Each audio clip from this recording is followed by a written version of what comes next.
threatening Apple now with a 25% tariff if the company doesn't bring iPhone manufacturing back to the U.S.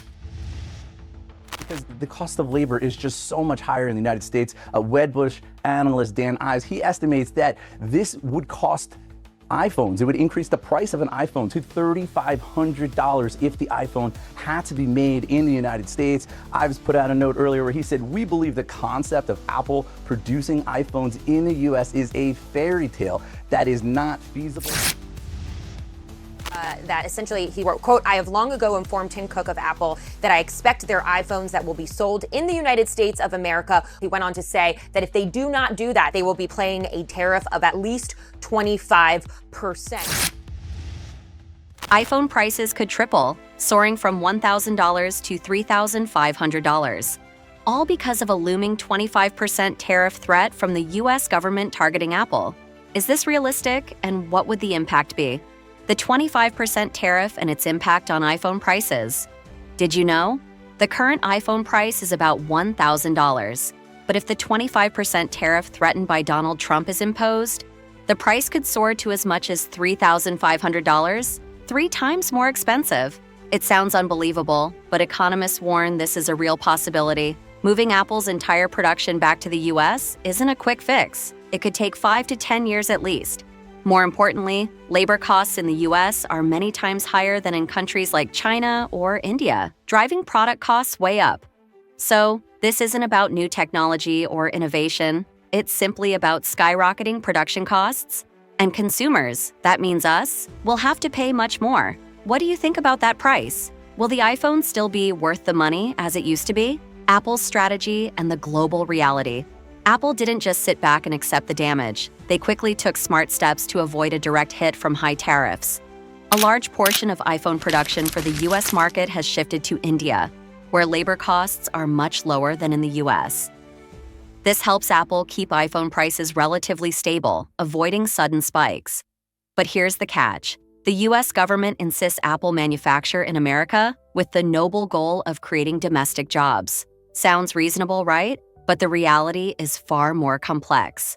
Apple's global supply chain isn't a simple production line. It's a complex network linking dozens of countries, finely tuned for cost, speed, and quality. Forcing Apple to move entirely to the US would not only increase costs, but could also weaken Apple's competitiveness in the vast global market. And in the end, who loses out? American consumers, forced to pay higher prices for iPhones with fewer alternatives. What do you think? Is this issue really as simple as it seems? Financial warnings and impact on businesses. It's not just tech experts who are worried. Leading financial voices are also sounding alarms about the serious consequences of these tariff policies. Jamie Dimon, CEO of JP Morgan and one of Wall Street's most influential figures, highlights that high tariffs will drive inflation higher, pushing up prices of American goods and hitting small businesses hardest, many of which are already struggling to survive. Can you imagine? A small company like Busy Baby in Minnesota, which makes children's products, had to rely on community support and crowdfunding just to keep operating amid soaring costs caused by tariffs. This is a vivid example of real impact, not just numbers on reports, but the real hardships and pain that small businesses and workers face. Have you ever considered how deeply policies like this affect everyday Americans' lives? So, does the 25% tariff truly create domestic jobs as hoped, or does it just drive prices up and hurt American consumers? Who will bear the ultimate cost when the iPhone becomes 3 times more expensive? These are critical questions we need to watch closely in the coming months. He's going to be building the biggest factory anywhere in the world in Arizona and spending over $200 billion.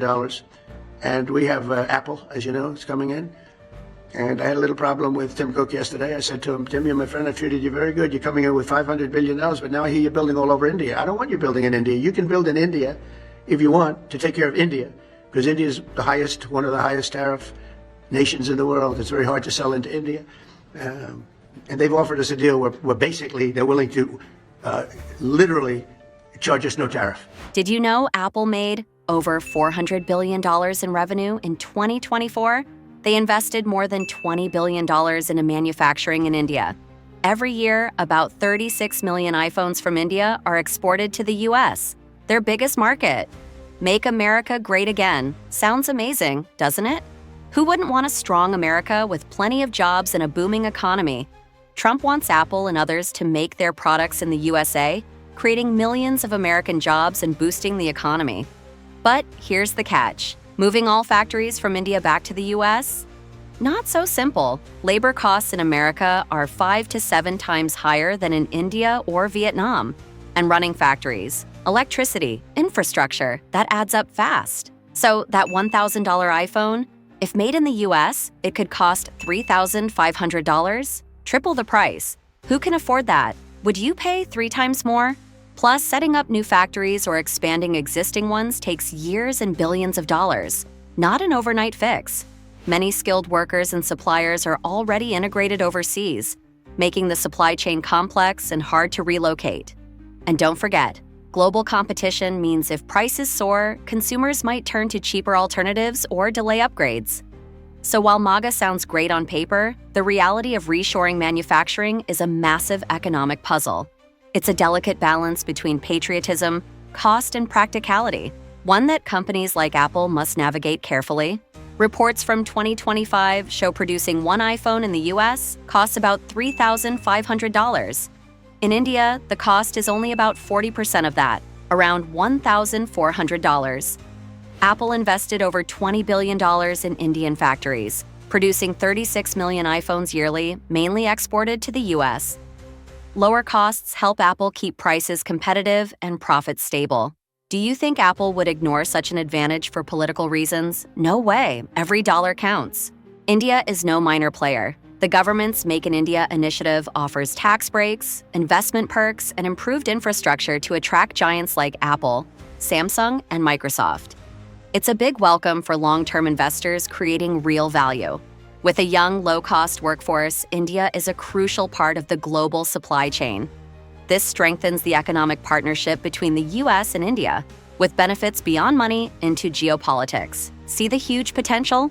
If the US imposes high tariffs on Indian-made goods, costs and prices will skyrocket.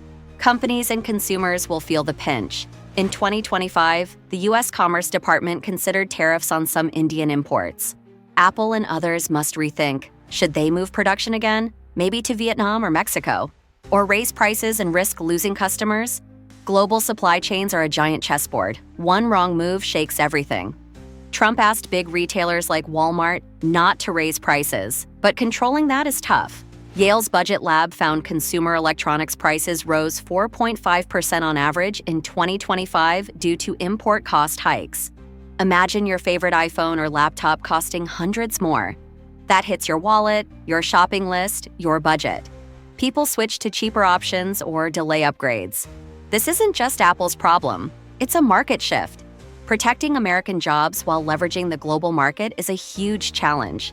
Experts warn too much protectionism raises prices, lowers efficiency, and weakens U.S. competitiveness.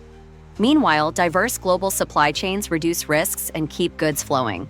So how can the U.S. flex its manufacturing muscles while riding the wave of globalization? Should MAGA be adjusted for the 21st century? All right, we've got some breaking news for you. It's just come in. President Trump saying he wants a straight 50% tariff on the EU. So first it was Apple, and then later he sort of grouped in more smartphone companies. Why Apple initially, do you think, with that Truth post earlier today? President Trump, a short time ago, telling Walmart that the company should, I'm quoting now, eat the cost, end quote, of higher tariffs. In just 6 months, 23 Walmart stores have quietly vanished across the U.S. No announcements, no clearance sales, just lights off, shutters down, and a silent closed sign. From California to Wisconsin, once busy supercenters now stand as empty concrete shells. What's really happening here? Is this temporary? Or the quiet beginning of a major collapse? Walmart, the retail giant, can no longer hold the line. Walmart, once seen as the untouchable fortress of American retail, is now teetering on the edge. And here's the shocker. It's not because of fewer customers, nor unbeatable rivals. It's the soaring import tariffs. A 5 to 15% tariff might sound small, right? But when applied across millions of products and over 4,600 stores, it hits like an earthquake. CEO Doug McMillon didn't sugarcoat it. "We can't absorb all the costs. Prices will rise. It's unavoidable." That statement sounded like a warning bell, not just for investors, but for every American household.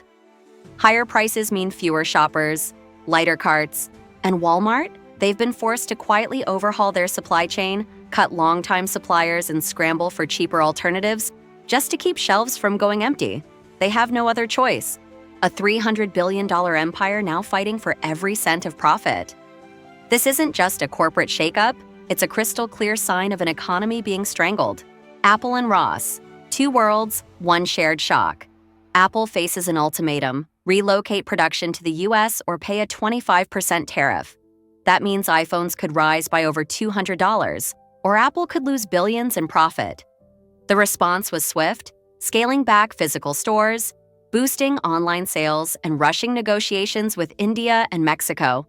But shifting an entire global supply chain isn't something you do overnight. And Ross, no better. With over 50% of its goods from China, surging import costs forced the company to pull its revenue forecast. Shares plunged 11% overnight. The CEO admitted, "Everything's changing too fast. Input costs are rising, yet customers refuse to pay even $1 more for a shirt." On one side, Apple, a global tech titan. On the other, Ross, a discount fashion chain. Two different worlds, both struggling under the same economic storm. Shifting consumers, crippled supply chains. American shopping habits have changed dramatically. Online sales are up 20%, essentials are prioritized, while luxury goods are left behind. Traditional retail chains are now cornered. Fewer customers, excess inventory, chaotic warehouses. But that's just the surface. Behind the scenes, the global supply chain is breaking down. In China, many factories have slashed output by 70%, some even shutting down. At ports like Long Beach and Savannah, containers are piling up, processing times have doubled, and U.S. store shelves are starting to look empty. Can you believe it? A carton of milk or a toothbrush might soon be considered a rare item, all because of one thing: tariffs. Because tariffs today are no longer just a cost, they're blockages. And in retail, blockages are the deadliest weakness. Collapse or rebirth. America's retail sector is in full-blown shock. Walmart is shrinking. Apple is restructuring. Ross has lost control. If this trend doesn't reverse, many familiar names, the ones you thought would be forever, could vanish within months. Shopping carts will get lighter, living standards will dip, and choices, they'll start to disappear. But wait, is this truly a collapse or the start of something new? A new era where everything, from shopping and food delivery to bill payments, lives in the palm of your hand. What do you think? Is this the end? Or the beginning of a retail rebirth? I will not speak to the president's relationships with Jeff Bezos, but I will tell you that this is certainly a hostile and political action by Amazon. In a few moments, I will sign a historic executive order instituting reciprocal tariffs on countries throughout the world. Reciprocal, that means they do it to us and we do it to them. A new report from Punchbowl News says that Amazon is looking to avoid the blame for raising prices as a result of President Trump's new tariff. But I imagine you do when it comes to tariffs. We look at all the things that could impact consumers and customers. $13 billion. Yes, you heard that right. Amazon had to restructure contracts worth $13 billion in just 60 days. Sounds crazy, right? But it's only the tip of the iceberg in this crushing tariff crisis. So, have you ever wondered why Amazon is slowly pulling out of the US market? And more importantly, how does this impact you, the everyday consumer? At the start of this year, tariffs on Chinese imports reached an astounding 145%. That's like America saying, if you want to sell here, you're going to pay through the nose. Because of this, Amazon had to restructure $13 billion worth of contracts in just 2 months. But then, in mid-May 2025, a surprising twist. The US and China agreed to cut tariffs down to 30%. From 145% to 30%. Quite a relief, right? But hold on, it's not that simple. The de minimis exemption, which allowed shipments under $800 to enter tariff-free, was removed. That means 85% of low-cost packages from China now face tariffs. The good news? The new tariffs on these small shipments were adjusted to a friendlier 54% or a flat $100 per package. So, some pressure eased, but small sellers and consumers still have to navigate these tricky waters. Imagine being a worker in Michigan or Ohio, states known for their industrial backbone, only to see your factory move to Vietnam, Malaysia, or Mexico. Why? Because it's cheaper there. In 2024, over 60% of new projects in electronics and consumer goods were launched in Southeast Asia. Meanwhile, U.S. manufacturing jobs dropped about 3%. Big companies like UPS cut tens of thousands of positions. This is no rumor. The global supply chain is shifting dramatically, and American workers face serious challenges ahead. We all love a good deal, but have you noticed that the price of children's car seats jumped by $100? Electronics, clothes, and shoes from overseas are up by about 15% on average. Feeling the pinch yet? Yale Budget Labs says the average American is losing roughly $2,800 in purchasing power this year thanks to tariffs and inflation. The recent tariff cut to 30% might ease things. But is it enough? If shoppers start buying pricier American-made products instead, are we entering a whole new ballgame? Have you noticed that Chinese goods aren't coming directly into the U.S. anymore? Instead, they're rerouted through ports in Mexico, Vietnam, or Malaysia. Shipments through Mexican ports have doubled. Meanwhile, major U.S. ports like Los Angeles and Long Beach are jammed up, with container backlogs up 25%, a total logistics nightmare. With tariffs down to 30%, will this trend ease? Will Chinese goods flood back? That's a big question on everyone's mind. But the fallout is bigger than prices and jobs. The entire logistics system is strained.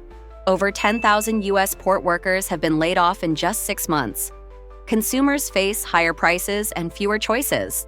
Small businesses are scrambling to survive as costs soar and customers tighten their belts. This crisis is far from over. The ripple effects will impact the economy, jobs, and your everyday shopping for months, maybe even years to come. $514 billion. That's how much the U.S. Department of the Treasury was forced to borrow in Q2 2025 to cover the massive gap caused by China's dumping of $1.7 trillion in U.S. Treasury bonds. And what's even more alarming? The U.S. dollar lost nearly 9% of its value immediately after that retreat. China's shocking counterstrike. Overnight, what once seemed unthinkable became reality. China didn't just pull out of the U.S. bond market, it did so at lightning speed.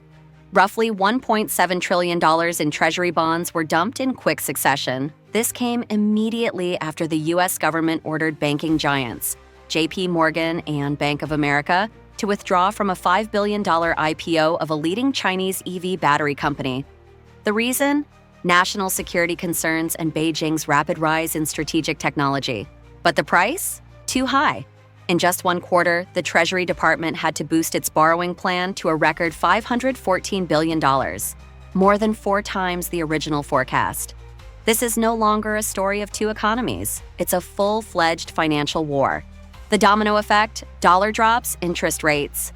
Surge China's sudden exit from the bond market sent U.S. Treasury yields soaring, which in turn drove up borrowing costs across the board. Whether buying a house, a car, or paying tuition, Americans are now paying the highest interest rates in years. And the impact? Inflation hit 3.4% in Q1 2025, up 1.2 percentage points from the previous quarter. Rising energy and food prices are eroding the earnings of millions of households, especially low and middle-income families. Consumer confidence plunged to its lowest level since 1952, a glaring sign that fear is spreading about America's economic future. Global investors flee. It wasn't just China. Japan, Germany, and Saudi Arabia also began unloading U.S. bonds simultaneously. In total, $317 billion in U.S. assets were pulled out in just Q1, marking the largest dump since 2016. Meanwhile, Asian IPOs in the U.S. took a nosedive. The percentage of Asian firms choosing to list in the U.S. dropped from 75% to just 28% over the past 3 years. This doesn't only affect foreign firms. It undermines the global appeal of America's capital markets.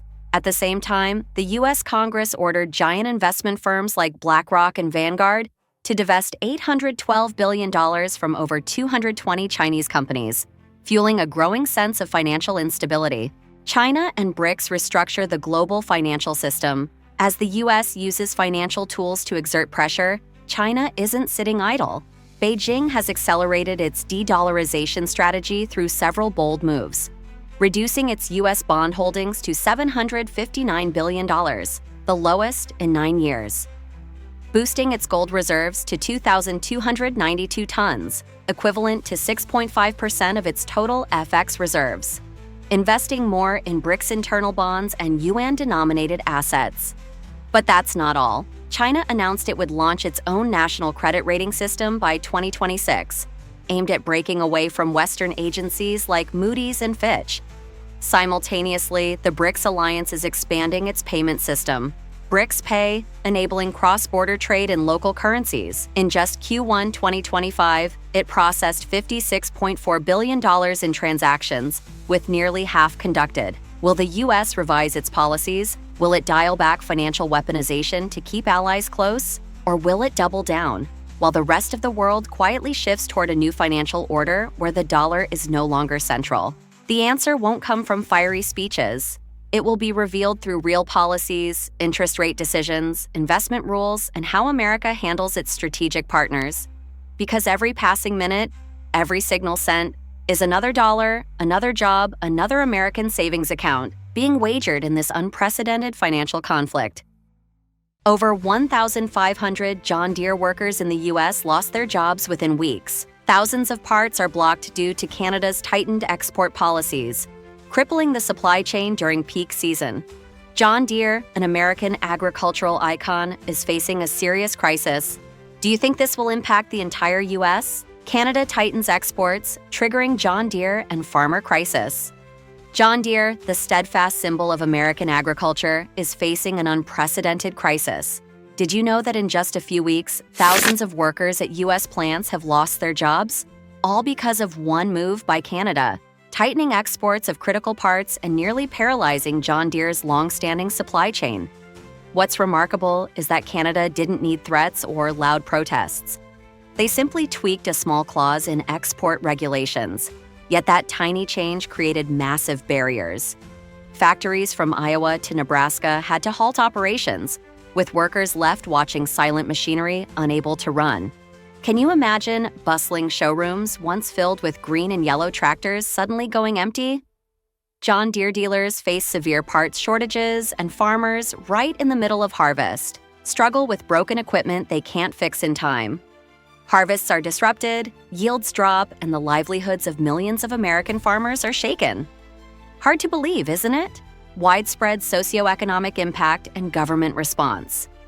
The crisis at John Deere isn't just an agricultural problem, it's triggering a severe ripple effect across rural American communities. Can you imagine? When machinery shortages cause farmers to lose income, who's left to shop at local stores? Countless shops are forced to close due to lack of customers, banks lose revenue and tighten credit, making it even harder for people to get loans. This leads to heavy consequences for local schools. They have to cut budgets and reduce education programs, directly impacting the future of an entire generation. Meanwhile, Midwestern states like Iowa, Michigan, and Ohio are now pleading with Canada for relief while racing to attract foreign investment to salvage the situation. But here's the thing. The federal government still hasn't offered strong enough solutions to turn things around. This is fueling growing frustration and worry among citizens and local leaders. This isn't just an ordinary economic issue, it's a dangerous warning sign for the whole country. Do you think America is facing a crisis far bigger than we realize? Market shift, farmers turning to Chinese and Korean machinery.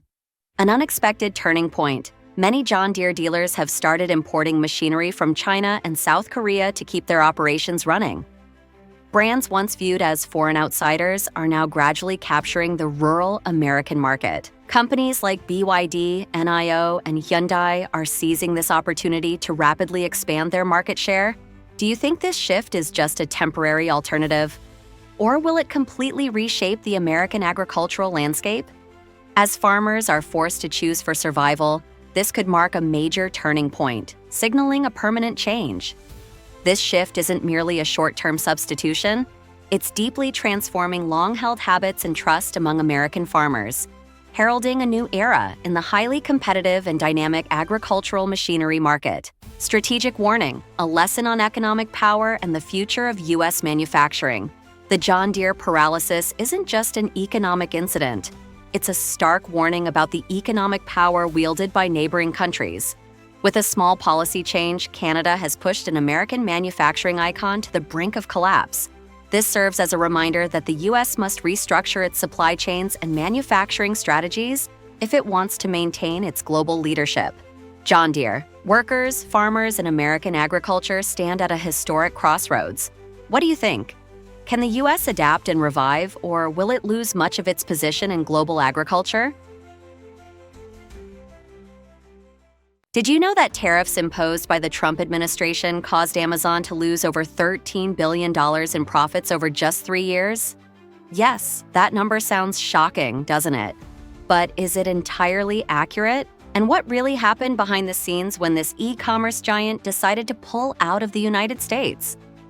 Tariffs can be a powerful tool to protect domestic manufacturing and reduce reliance on imports.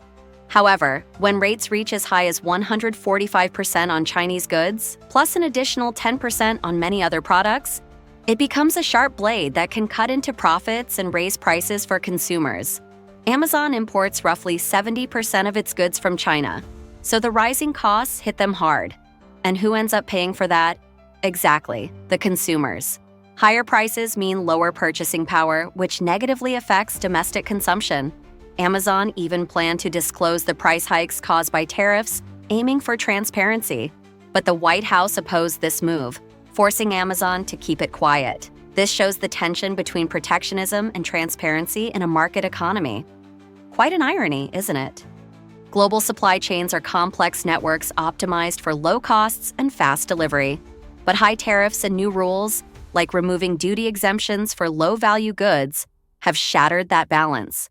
Amazon lost a critical logistics advantage and had to act fast. Their bold move, called the Silver Compass Project, involved shifting global headquarters to places like UAE, Singapore, and Ireland.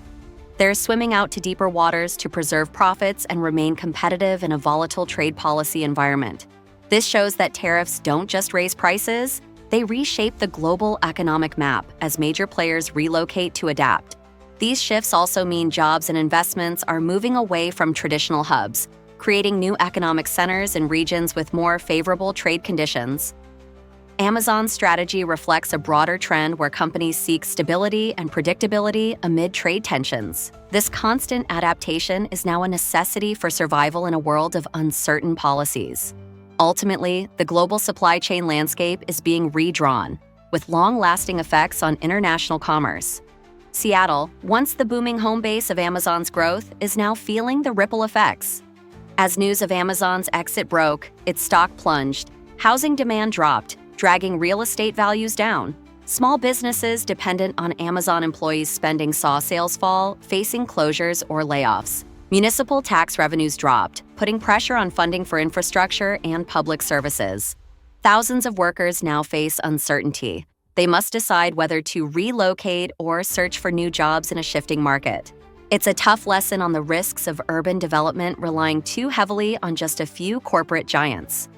Amazon is not alone in this struggle. Other giants like Apple, Tesla, and Walmart are also reassessing their supply chains and operations to minimize tariff costs and maximize flexibility. The trend of moving production and headquarters overseas to benefit from tax breaks, modern infrastructure, and lower costs is becoming increasingly common. This shifts the balance of economic power between nations and presents a challenge for the U.S. to remain an attractive hub for global corporations. Amazon's exit offers a crucial lesson. High tariffs are not always the best answer. While aiming to protect domestic industries, excessive tariffs can increase production costs, weaken company competitiveness, and push business activities abroad. To retain major corporations and ensure sustainable growth, U.S. policymakers must strike a balance between protecting domestic interests and fostering a favorable business environment that encourages innovation and long-term investment. adapting to globalization, diversifying supply chains, and enhancing competitiveness are key factors in maintaining the U.S.'s position as an economic leader.